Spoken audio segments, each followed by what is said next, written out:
Dëshiroj sot të përkujtoj vetin dhe çdo njërin për juve me disa porosi që konsistojnë, që përkojnë me ndrimin e moteve, pasi që edhe në kalendarin gregorian i kemi ardhur në fund këtij viti, ka ngelur vetëm edhe dita e nesërme dhe të hymë në vitin 2012. Unë i kam marrë 3 elemente që pothuaj se këto 3 elemente janë prezente gjatë këtyre ditëve të fundit. Çdo njëri prej neve, deshi apo nuk deshi, ballafaqohet edhe takohet me këto 3 elemente dhe unë dëshiroj këto 3 elemente t'i analizoj dhe të përfitojmë për i rastit. Për arsye se muslimani është i edukuar prej Kur'anit famlart dhe prej porosive të pejgamberit alayhis salam, çdo herë të përfiton.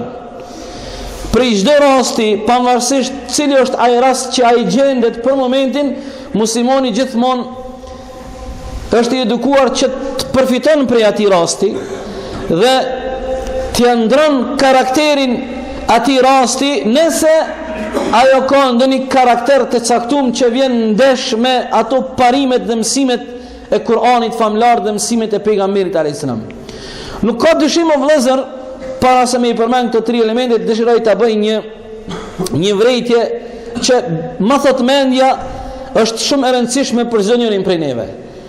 Nuk ka dyshim se në momentet e caktuara, sikur tani edhe jemi në këto ditë, muslimani i mirëfillt, besimtari i vërtet e ndin veten të huj. E ndin veten jabanxhi. Jo jabanxhi edhe të huj në kuptimin, jo në aspektin e kuptimit të fjalës, në kuptimin etimologjik, në kuptimin gjuhësor, po e kam për qëllim një kuptim tjetër, një aspekt tjetër. E ndin veten të huj edhe garib, jabanxhi, sikur ka thonë pejgamberi alayhis salam, e kjo tash është ai kuptimi i kësaj fjale që unë kam për qëllim.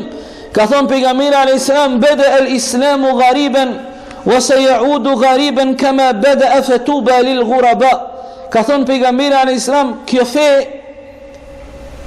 ka fillu garib. Dhe ne e dim për historisë të pejgamberit alayhis salam se kur kanë fillu me pranu fen islame, kanë qenë garib, edhe pak kanë qenë ata.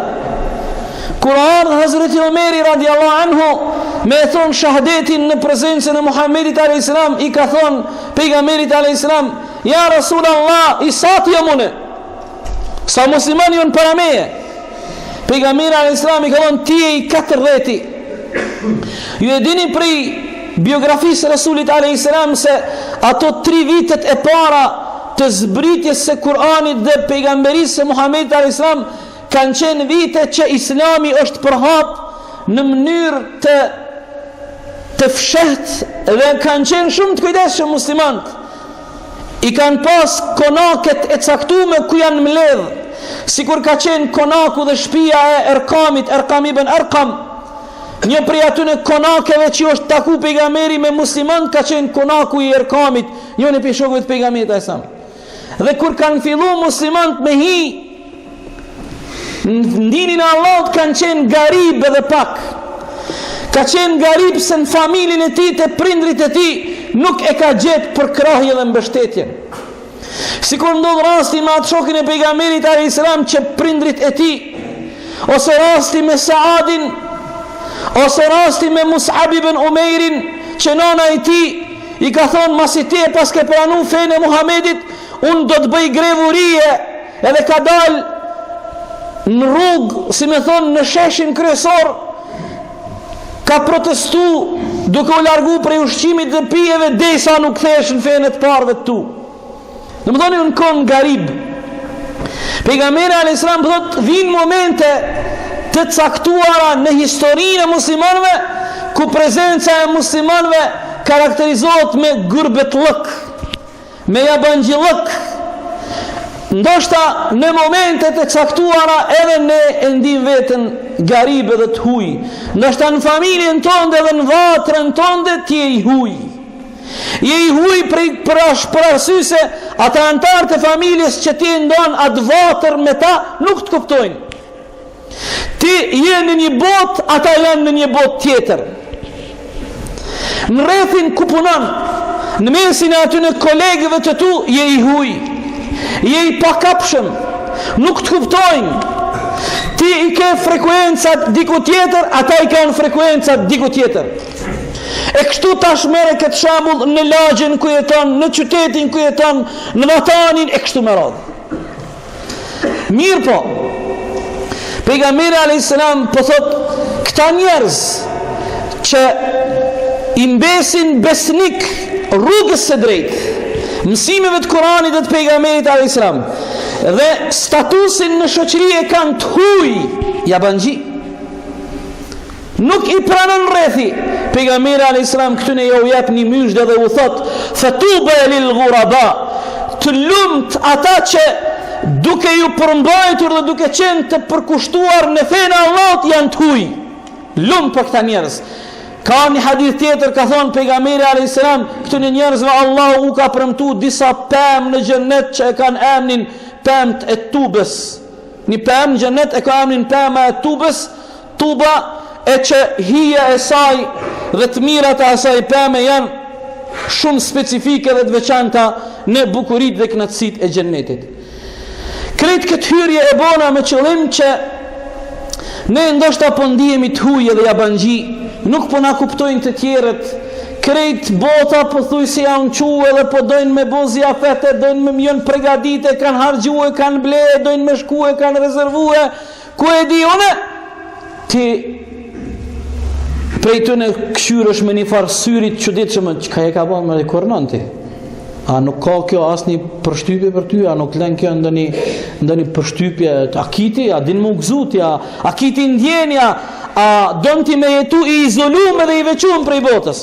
Për ata unë do t'i përmendi se 3 elemente që na përcjell ky ndrim i moteve, ky fund i vitit të ri na përcjell me 3 elemente. Elementi i parë, a e keni pa vllazën që disa ditë këtu në ditëve të fundit, a e keni pa vazhdimisht në për media, në televizor kanë dalë njerëzit që kanë përgjegjësi kolektive, që u ka besu shoqëria edhe dalin para qytetarëve, dalin para popullit edhe japin llogari, tregojnë për sukseset edhe të arriturat. Unë po du me tërhek një paralele dhe po du mundal të ky elementi i llogaridhënies. Llogaridhënia është një prej vlerave dhe virtyteve shumë të çmueshme në fenë tonë, vëllazër. Kurani famlart edhe pejgamberi a.s. na porositin që ne ko pas kohë me marrë dhe me vull llogari vetëm. Nuk ka punë më të mirë. Shumë ibadet i çmueshëm të Allahut është kur ti bën bisedë me nefsin, bën bisedë me kojtjen, bën bisedë me vetveten, mirë po, të lutem, mundohu që kjo biseda jote me nefsin me qenë sinqert. Jo me qenë bisedë formale. A ka ma kiamet? A ka ma zhgënjim se me bo njeri me rrejt vetveten? La ilaha illallah. A i cili e rren vetveten dhe nuk është i sinqert me vetveten, kësa i thojnë çmenduri. Kur njeri nuk është i sinqert me veten, Allah Allah. Për ato shumë është efektive, shumë sjell rezultate dhe fryte biseda me nefsin. Ose çush dush quheti llogaridhënia, kur ti e merr veten llogari. Ke rënë mamje në shtrat, e ke kalu një ditë të gatë dhe e merr veten llogari. E çet veten në gjyq, çka ke bosat? Sa punë të mira e ke bosat? A mos ke bën në punë të keqe? A mos i ke hyrë hak dikuj? A mos e ke ofendu dikënd? Atë fitim që e ke fitu, atë risk për familjen tonë dhe qysh e ke fitu? A është i pastërt? A është halal? S'ka ma mirë se sa kur njeriu e merr në llogari vetveten. Ne po shohim ata kanë dalë, po na japin llogari. Po frigohem se llogaria atyne dhe raportet ata që po i shpalosin para neve nuk janë të vërteta dhe nuk janë të sinqert. Ka hiperbola, ka zmadhime, ka hile, ka mashtrime. E për ata unë po frigohem se ne nuk jemi të sinqert me vetën si popull, e kur njeriu nuk është i sinqert me vetveten, kur njeriu nuk është i sinqert me vatanin, kur njeriu nuk është i sinqert me shoqërinë, a pritet dhe a shpresohet prej neve sukses dhe prosperitet? Sigurisht se jo. Dhe ne i dim si kemi punë. Ne i dim si kemi punë. Unë shfrytëzova rastin dhe po bëj thirrje. Pikëspari po i drejtohem vetes dhe gjithë juve, masi këto ditë kemi pas rastin me dëgju llogari duke dhënë të tjerë dhe duke raportu, hajde na t'ia bëjmë një llogari vetes tonë. Ti këshyrim që kemi punë me Allahun te bareke ve taala. Hazreti Omeri radiallahu anhu herët ka thonë: hasibu anfusakum qabla an tuhasabu. Llogariteni veten e juaj para se më arë ai momenti kur dikush tjetër ju llogarit. Ma mirë llogarit e veten në dunja, para se më arë momenti me të llogarit Allahu te bareke ve taala, që në hapin e parë kur ndash prej jetës kësaj bote dhe kur futesh në varr. Atë fillon llogaria.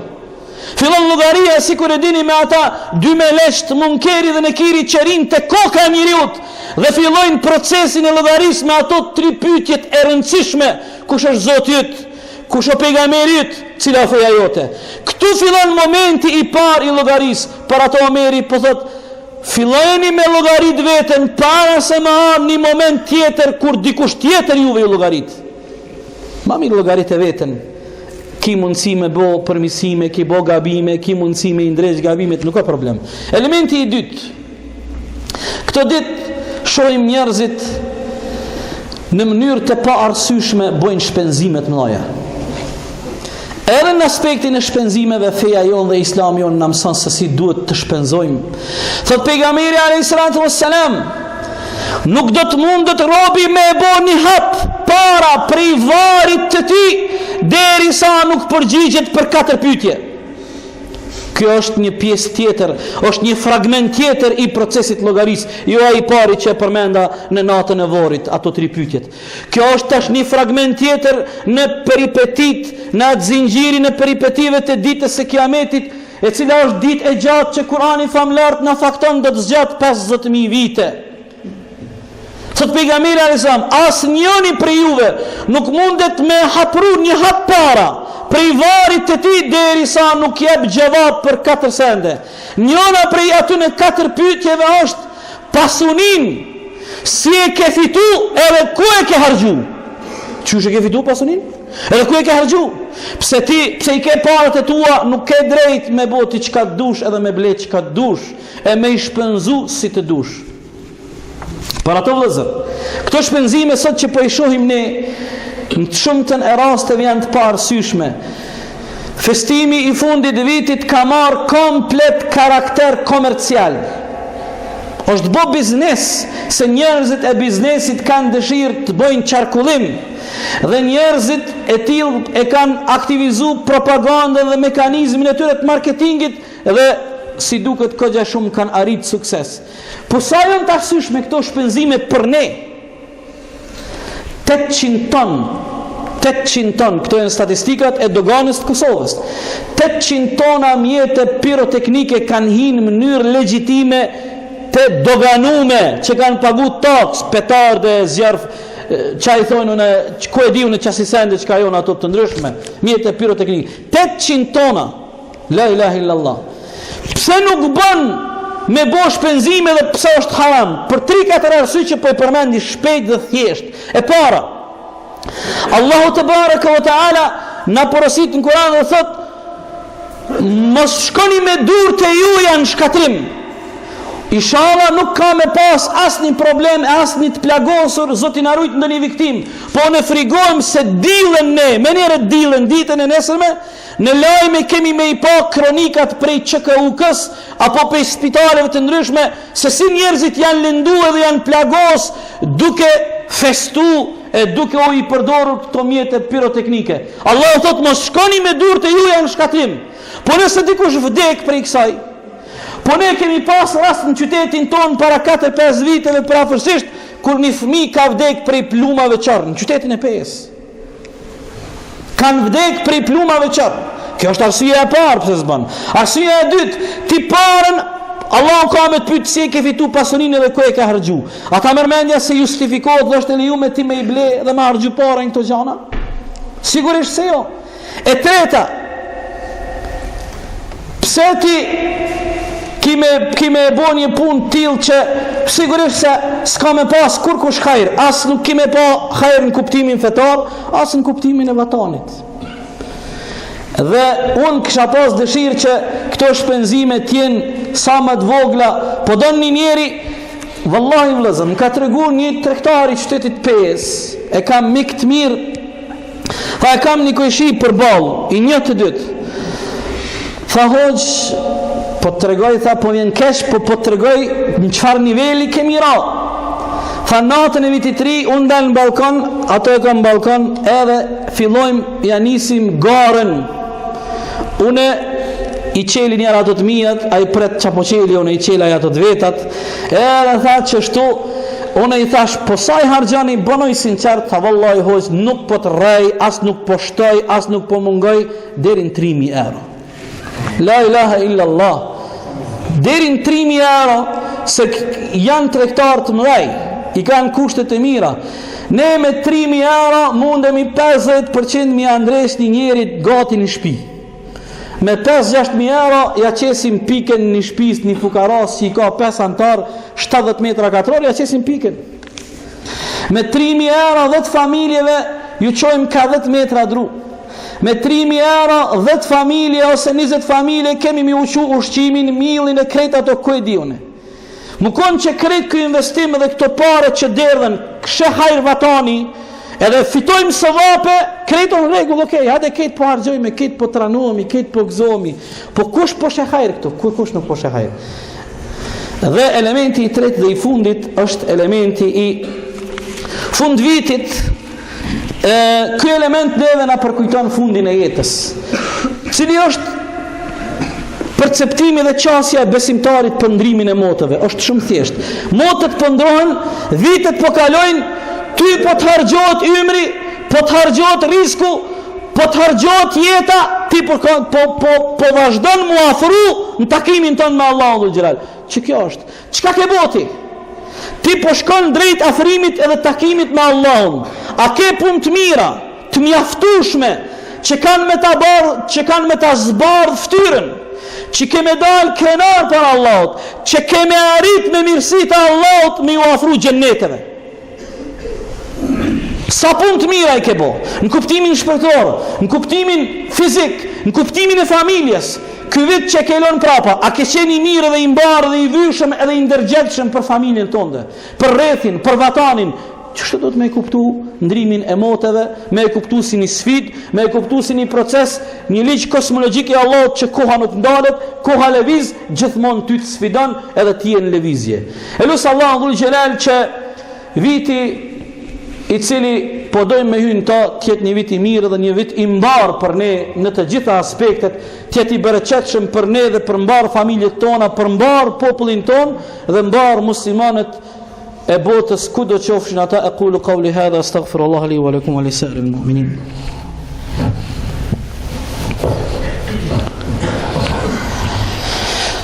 Alhamdulillah wassalatu wassalamu ala rasulillahi wa ba'd. Kretë në fund, vëllezër, para se të lutemi, dëshiroj ta përmendi një hadith pejgamberit alayhis salatu wassalam, e ky hadith let na shërbej si një porosi dhe një përkujtim që ne dhe vazhdimisht do të provon me na prek në ndërgjegjen tonë, edhe do të arrinat efektin pozitiv në raportin ton me Allahun tebaraka wa taala. Thot pejgamberi alayhis salam në hadithin e vërtet, men ahabba liqa Allahi ahabba Allahu liqa'ahu. Kush e dëshiron takimin me Allahun, Allahu e dëshiron takimin me atë Rabb. Kush e uren takimin me Allahun, Allahu uren me u taku me robin e tij. Takimi me Allahun, hapi i parë drejt takimit me Allahun është momenti i vdekjes. Por ato, nëse ne nuk frigohemi prej momentit të vdekjes, nëse ne jemi të përgatitur deri në një mas Dhe jemi të gatshëm në çdo moment me na ardh vdekja, se ti e din çka i ke punët e tua. Ti e din kapitalin tënd çka e ke.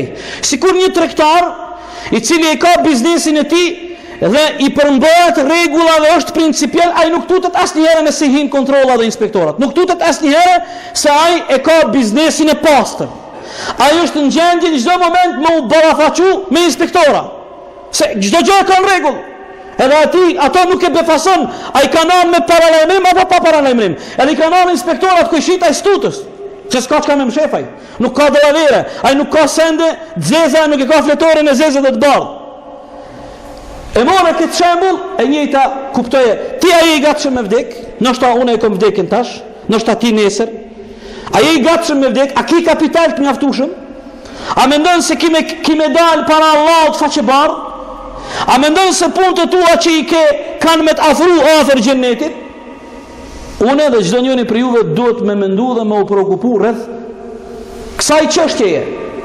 Kësaj çështjeje se vallahi krejt kemi me vdek, sikur kanë vdek shumë para neve, dhe si do të vdesin të gjithë, dhe njeriu ka shumë gajle, derte, telashe, ande, preokupime, përpjekje, derdh mund, vallahi vjen deka, i haron krejt. E kap smundja, i thejshin filonit, a nuk jem mërë ti që u qeshen 7 sahatit sabajt, e derin 8 në aksham nuk unelshe, e i bëjshe ka 200 km Kosovë në përket Kosovë, në Kileviz, tash, s'ko ka konë gjoj e punë. S'ko ka konë gjoj e punë, mërë ti 50 vjetë je konë trektare, ka si shku? Si shkon gjoj e punë. Qysh mërë? Si shkon gjoj e punë. Nuk do të me leju asune as ju me ardhë këj moment me thonë ndonjoni prej neve për vetën e ti, si shkon gjoj e punë. Si shkon se tash nëse njeriu në këtë moment e ndin këtë keq ardhe, kjo është një moment që s'mundet ty me ta stap mundsin më kthi prapa edhe një herë me këshyr, hajde ta këshyri çka kombo mire, çka s'kombo mire, ku kombo gabime. Allahu na ndihmov dhe na drejtoft në rrugë të mbarë dhe rrugë të mirë. Elusim Allahu dhul xhelal që t'jemi prej atyre njerëzve që kërkojmë llogari nga vetvetja jonë. Bisedojmë me epshin dhe me nefsin ton sinqerisht. Elusim Allahu dhul xhelal që t'jemi prej atyre njerëzve që gjithmonë do të ecim në rrugën e drejt xhenneteve të Allahut subhanahu wa taala. Allah ndihmoft popullin ton, e udhëzoft në rrugë të mbarë dhe rrugë të mirë, i ndihmoft muslimanët në katër anët e botës, në veçanti i ndihmoft vëllezërit ton në Sham, në Siri, të cilët janë duke përjetuar një gjenocid. Elusim Allahu dhul xhelal, sikur e ka shkatru Firaonin dhe ushtrinë e tij, ta shkatroj sa më shpejt ushtrinë e Esedit dhe bashkëpunëtorët e tij, e t'i ndihmoj vëllezërit tonë në Siri prej vrasjeve të pamëshirshme që po ndodhin me atë popull të pafajshëm. Elusim Allahun te baraka wa taala që mbi familjet tona të zbret iman, dashuri, respekt, harmoni dhe bereqet. Elusim Allahun te baraka wa taala me madhrinë e tij që Kurani të jetë pranverë dhe freski për zemrat tona, që Kurani të jetë dritë dhe nur për gjoksin ton, që Kurani të jetë ilaç për shpirtin dhe mendjen ton, që Kurani të jetë largimi të gjitha brengave, të lashave dhe preokupimeve tona. Inna Allaha wa malaikatahu yusalluna ala an-nabi ya ayyuhalladhina amanu sallu alayhi wa sallimu taslima. اللهم صل على محمد وعلى آل محمد كما باركت على إبراهيم وعلى آل إبراهيم إنك في العالمين حميد مجيد.